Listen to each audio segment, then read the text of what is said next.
पक्षामध्ये होतात, आता 2 वर्ष पिळून काढतील. पाहू. काल पहिल्या उपमुख्यमंत्री महिला सुनेत्रा पवार हे झाल्या, त्यांनी शपथ घेतली आहे. काय सांगणार, सर्कमस्टन्सेस बघून ते शपथ घेतली? नाही, मी इतकंच सांगेन, सगळ्यात आधी मी नरेंद्र मोदींचं अभिनंदन करेन, प्रधानमंत्री, की त्यांनी महाराष्ट्राच्या उपमुख्यमंत्री, मी महिला किंवा पुरुष म्हणणार नाही बरं का, महाराष्ट्राच्या उपमुख्यमंत्री सुनेत्रा अजितदादा पवार यांचं अभिनंदन केलं, त्यांना शुभेच्छा दिल्या आणि त्या सक्षमपणे या राज्याचं काम करतील अशा अपेक्षा त्यांनी व्यक्त केल्या. प्रधानमंत्री मोदींचं अभिनंदन मी यासाठी करीन, आम्ही करतो आहोत, की सातत्याने ते इतरांवरती घराणेशाहीचा आरोप करत असतात, घराणेशाहीची चिकलफेक करत असतात अनेक आहे. मग ठाकरे परिवार असेल, अमित शहा आणि नरेंद्र मोदी कधी महाराष्ट्रामध्ये आले की ठाकरे का परिवारवाद, इसका परिवारवाद, गांधी का परिवारवाद, पण त्यांनी सुनेत्रा ताईंचं अभिनंदन करून स्वतः जे आरोप करतात घराणेशाहीचे इतरांवर, त्यातून मुक्ती मिळवली बरं का, त्यांना मोक्ष प्राप्त झाला का, की त्यांनी सुनेत्रा ताई अजितदादा पवार यांचं अभिनंदन करून त्यांना शुभेच्छा दिल्या. त्याच्यामुळे आतापर्यंत ते जे घराणेशाहीवर ते आरोप करत होते, घराणेशाहीवर चिकलफेक करत होते, त्यातून त्यांना मोक्ष मिळाला, त्या पापातून मुक्ती मिळाली. त्याच्याबद्दल मी सगळ्यात आधी प्रधानमंत्र्यांचं अभिनंदन करतो. यापुढे भारतीय जनता पक्ष परिवारवाद, घराणेशाहीवरती इतरांवर घाणेरड्या शब्दात टीका करणार नाही. अर्थात सुनेत्राताई उपमुख्यमंत्री झाल्या हा त्यांच्या पक्षाचा अंतर्गत विषय आहे आणि भारतीय जनता पक्षाचा विषय हा अंतर्गत पूर्णपणे त्यांचा विषय आहे. त्यांचा पक्ष आहे, त्यांचे आमदार आहेत. त्यांच्या आमदारांनी म्हणण्यापेक्षा माननीय शरद पवारांच्या भूमिकेतून सांगायचं तर त्यांच्या राज्याचे इकडले प्रमुख तटकरे आणि दिल्लीमध्ये प्रफुल्ल पटेल आहेत. तर तटकरे पटेलांनी हे निर्णय घेतले आहेत असं सगळे म्हणतात, पण शेवटी पक्ष त्यांचा आहे. अजितदादांच्या मेहनतीतून उभा राहिलेला पक्ष आहे. अजितदादांचा पक्ष कोणीतरी हायजॅक करतंय. तर काल राज ठाकरे यांनी एक स्टेटमेंट केलेलं आहे. अजितदादांचा पक्ष हा रांगड्या लोकांचा पक्ष किंवा आहे. महाराष्ट्राच्या अस्मितेबाबत अजित पवारांनी सुद्धा तडजोड केली नाही, जशी शरद पवार साहेबांनी केली नाही. आणि ते भारतीय जनता पक्षाच्या ताटाखालचं मांजर होण्यापासून अनेकदा ते टाळत होते, जसं शिंदे होत आहेत. त्याच्यामुळे हा भोसले पाटलांचा पक्ष पटेलांचा होऊ नये, हा पाटलांचा पक्ष पटेलांचा होऊ नये. या पक्षाची सूत्र पाटलांकडेच राहावीत किंवा भोसल्यांकडेच राहावीत, मोहित्यांकडे राहावीत, कांबळ्यांकडे राहावीत, हां, ती पटेलांकडे जाऊ नयेत. कारण हा मराठी चेहऱ्याचा आणि अस्मितेचा पक्ष आहे. याची काळजी सुनेत्राताई पवारांना घेणं यापुढे गरजेचं आहे. भाजप कोणाच्या खांद्यावरती बंदूक ठेवून हा पक्षच हे सगळं करतोय असं दिसतंय का? नाही, भारतीय जनता पक्षाचे खांदे आणि पाठीचा कणा पिचका आहे, त्याच्यामुळे त्यांना दुसऱ्यांचे खांदे लागत असतात.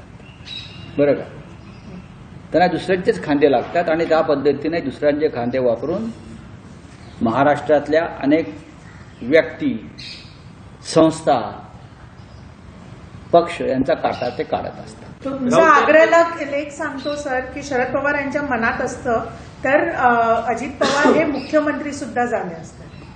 नक्कीच, पण तेव्हाची परिस्थिती जी होती ती वेगळी होती.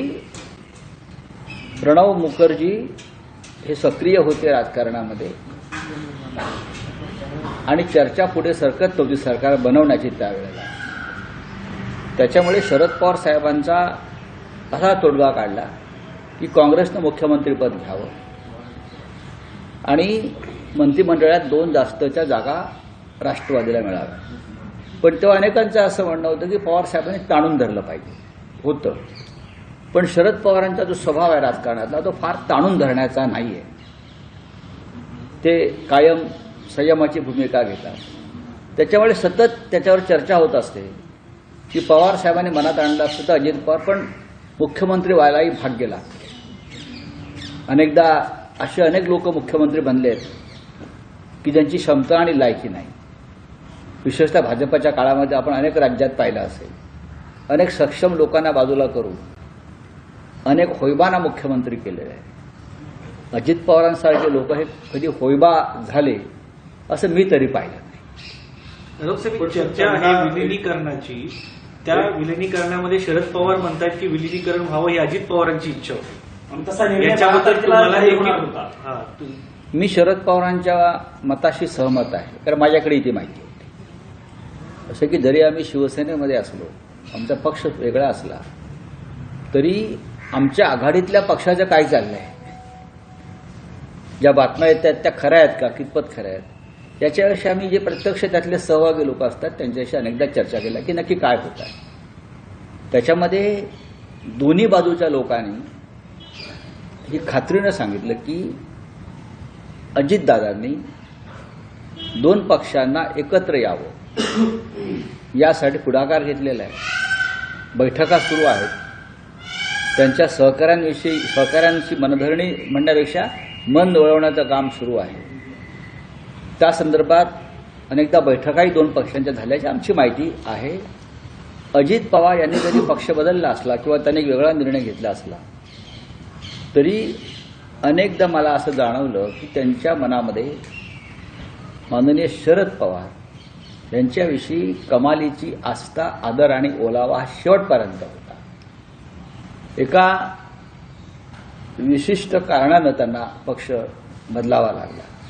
ती कारणं सगळ्यांना माहिती आहेत. धाक, दहशत, ब्लॅकमेल, धमक्या अशा माध्यमातूनच हे सगळ्यांना पक्ष सोडायला लावलं. तरीही अजित पवारांना असं वाटत होतं की जे झालं ते बरं नाही. माननीय शरद पवार साहेबांनी उभा केलेला हा पक्ष आहे आणि आम्ही सगळे त्यांच्यामुळे राजकारणात आलो आणि या शिखरापर्यंत पोहोचलो.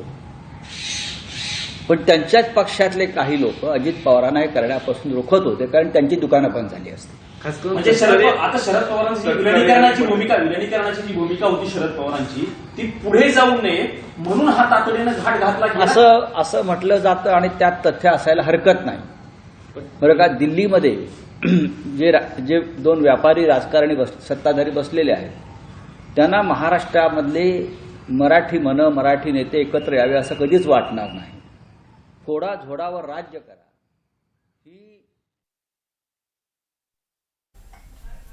तर आपण सध्या पाहतोय नवी दिल्लीमध्ये केंद्रीय अर्थमंत्री निर्मला सीतारामन या राष्ट्रपती द्रौपदी मुर्मू यांच्या भेटीसाठी आल्या आणि त्यांनी फोटो सेशन सुद्धा केलं. त्यानंतर आता त्या राष्ट्रपतींना बजेटमध्ये नेमकं काय हे थोडक्यात समजावून सांगतायत आणि त्यानंतर बजेटवरती स्वाक्षरी घेतली जाईल.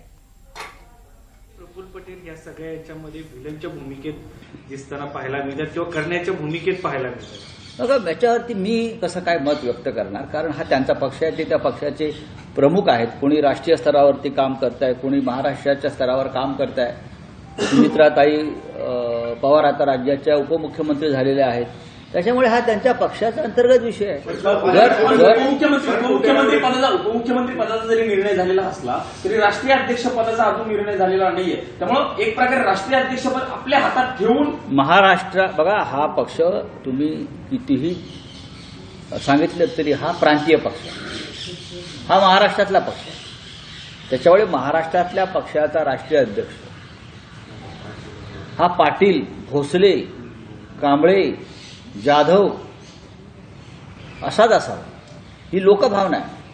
अजित पवार होते ना, अजित पवार त्या पक्षाचे राष्ट्रीय अध्यक्ष जरी असले तरी अजित पवारने राष्ट्रीय पक्ष म्हणून देशभ्रमण केलं नाही पक्ष वाढवायला. जसं शरद पवारांनी केलं. शरद पवारांच्या पक्षाचे अनेक राज्यात आमदार निवडून आले, काही ठिकाणी मंत्री झालेले आहेत, काही ठिकाणी लक्षद्वीप सारख्या ठिकाणी किंवा बिहारमध्ये खासदार निवडून आलेले आहेत त्यांच्या पक्षाचे, हे आपण पाहिलं आहे. केरळमध्ये त्यांच्या पक्षाचे लोक निवडून आलेले आहेत. पण अजित पवार किंवा त्यांच्या लोकांनी राष्ट्रीय स्तरावरती पक्षवाढीसाठी काही विशेष प्रयत्न केले किंवा त्यांनी महाराष्ट्राच्या बाहेर पक्षाचं जाऊन काही झेंडा रोवला असं मी तरी पाहिलं नाही. प्रफुल्ल पटेल राष्ट्रीय कार्यकारी अध्यक्ष आहेत आणि अजित पवार गेल्यामुळं पक्षाची जबाबदारी त्यांच्यावरती आलेली आहे. बाजू ही थोडीशी उत्सुक दिसते सत्तेत जाण्यासाठी असं वाटतंय. मला असं वाटत नाही. बघा की जेव्हा अजितदादा पवार आणि शरद पवार यांच्यामध्ये पुणे आणि पिंपरी चिंचवडला महानगरपालिकेत युती झाली तर आमच्या पुढे आम्ही प्रश्न उपस्थित केला होता की तुम्ही एकाच वेळेला 2 आघाड्यात कसे राहू शकता. जसं पवार साहेबांचा पक्ष असेल, एकाच वेळेला महायुतीच्या एका सहकार्याबरोबर आणि त्याच वेळेला अनेक ठिकाणी आमच्याबरोबर म्हणजे महाविकास आघाडी, तसं अजितदादा पवार भाजपमध्ये सत्तेमध्ये आहेत आणि शरद पवार आमच्याबरोबर आहेत. अशा युत्या महाराष्ट्रानं पाहिल्या, पण काहीतरी एका गोष्टीचा त्याग करावाच लागतो.